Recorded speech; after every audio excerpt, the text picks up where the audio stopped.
Good morning बच्चों। आज हम पाठ एक प्यारा भारत उसके वस्तुनिष्ठ प्रश्न और जबानी बताओ कुछ प्रश्न उत्तर समझेंगे।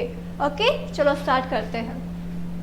पहला वस्तुनिष्ठ प्रश्न का पहला, कविता में भारत का मुकुट कहा गया है?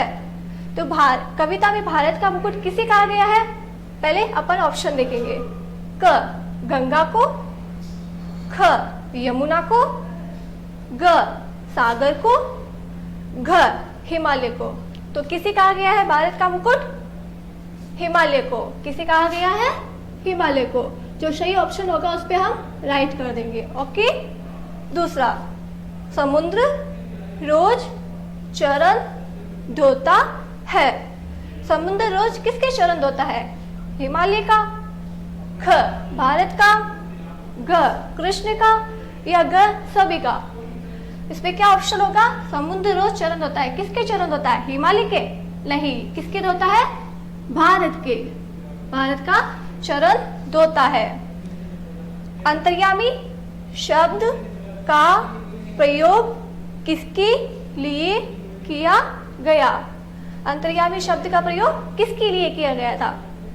क राम के लिए, ख कृष्ण के लिए, घ दोनों के लिए। दोनों के लिए मतलब राम और कृष्ण दोनों के लिए, या ग भारतवासी के लिए? तो किसके लिए किया गया था? राम कृष्ण के अंतर्यामी। ये लाइन आई थी कविता में, तो राम और कृष्ण दोनों के लिए किया गया है। इसमें क्या होगा? ग दोनों के लिए। वापस भी करेंगे अपन। कविता में भारत का मुकुट कहा गया है। किसको कहा गया है? आपको पता है अब तो। हिमालय को। किसको कहा गया है? हिमालय को। समुद्र रोज चरण धोता है। किसकी धोता है? समुद्र रोज चरण भारत का। किसका धोता है? भारत का। अंतर्यामी शब्द का प्रयोग किसके लिए किया गया है? किसके लिए किया गया है? राम के लिए, कृष्ण के लिए, या दोनों के लिए? दोनों के लिए किया गया है। किसके लिए किया गया है? दोनों के लिए।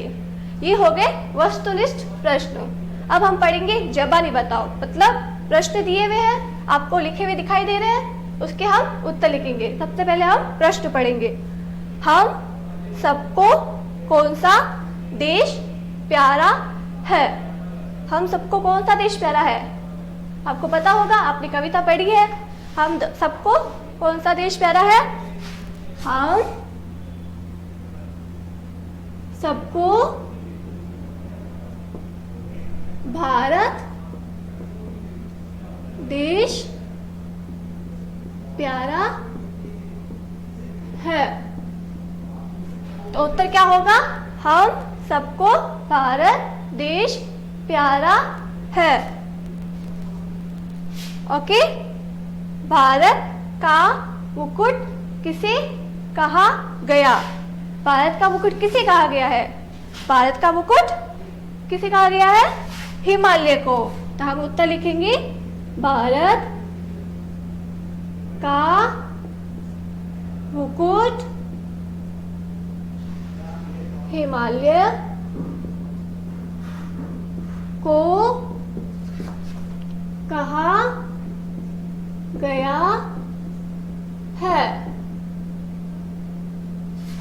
तो भारत का मुकुट किसे कहा गया है? उत्तर लिखा हमने हिमालय को। भारत का मुकुट हिमालय को कहा गया है। अगला प्रश्न है, संसार किससे पवित्र है? संसार किससे पवित्र है? संसार हिमालय से पवित्र है। तो संसार किससे पवित्र है? संसार हिमालय से पवित्र है। अगला प्रश्न है, कौन अंतर्यामी है? अंतर्यामी किसको कहा गया था? राम को भी कहा गया था और कृष्ण को भी कहा गया था। अंतर्यामी राम व कृष्ण है। तो अंतर्यामी कौन है? राम और कृष्ण दोनों ही अंतर्यामी बताए गए हैं।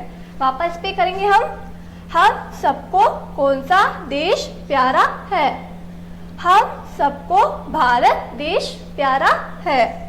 भारत का मुकुट किसे कहा गया है? भारत का मुकुट हिमालय को कहा गया है। संसार किससे पवित्र है? संसार हिमालय से पवित्र है। कौन अंतर्यामी है? अंतर्यामी राम व कृष्ण है। राम भी है और कृष्ण भी है। ये हमने वस्तुनिष्ठ प्रश्न और जबानी बताओ दोनों समझ लिए हैं। अब हम इसको स्क्रीनशॉट ले लो या हम इसको PDF के जरिए आपको भेज देंगे। आपको ये वर्क करना है। Okay, thank you.